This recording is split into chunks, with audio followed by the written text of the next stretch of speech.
My name is Cody Walker. I'm from Satarsa, Mississippi. It's a town of about 80 people in close to the Delta, right outside of Yazoo City. So in 2010, I met these two guys, Steve and Bob. They're really, really sweet guys. We hit it off really well. I was a houseboy at the time, so I'd spent some time with them. I spent a couple months with them. Then I moved back to Mississippi. And from there I moved to Memphis. One day in Memphis I got this phone call out of the blue from this number I didn't recognize. And it was Steve telling me that they wanted me to be the third person in their relationship. So at the time it seemed like a really great idea because these are people that I've known for, a year and a half now, 2 years almost. Really sweet, nice guys. They were starting a new company that I'd previously worked with, but it was getting bigger. So I thought it'd be a great idea to start a career with them. They told me I'd have a house, I'd have a work company truck, I'd have all of it. Everything was great. It was literally like being the third person in a relationship. We didn't argue, we didn't fight. Like, they went to work, I went to work, came home, had fun, it was great. And then I started feeling really tired, like all the time, and just didn't understand what was going on. So I thought I was homesick, and I hadn't had an HIV test or an STD test in a while, so I was like, why not? New relationship, it's always good to get tested. So I went and got tested and found out I was HIV positive. So when I got back to the house that day, I walked in the door and I lost it.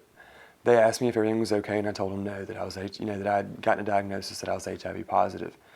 And there was a pause. We didn't speak to each other for about 30, 45 minutes.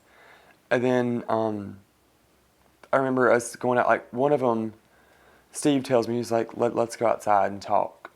So, Steve asked me to go on the patio, and we're sitting out there talking, smoking a cigarette. And he tells me that he thinks it's best if I find another place to go.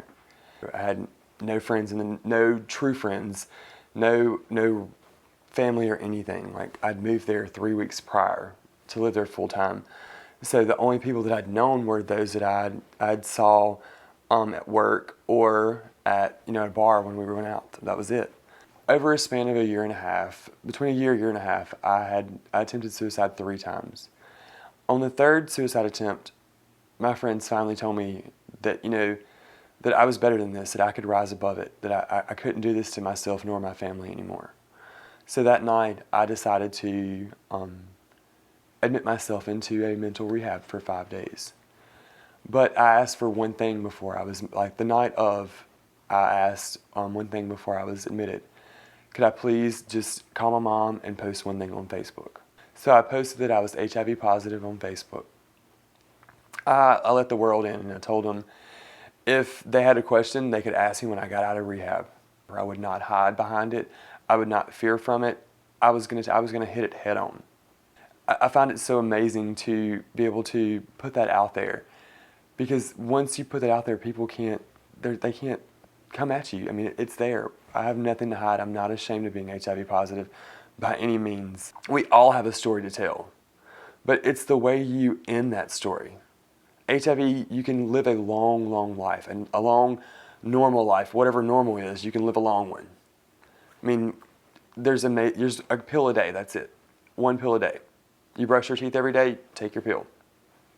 Being HIV positive is not a death sentence. That's the main thing. You will live. And there's days you're probably going to be depressed and upset and angry. But fight hard.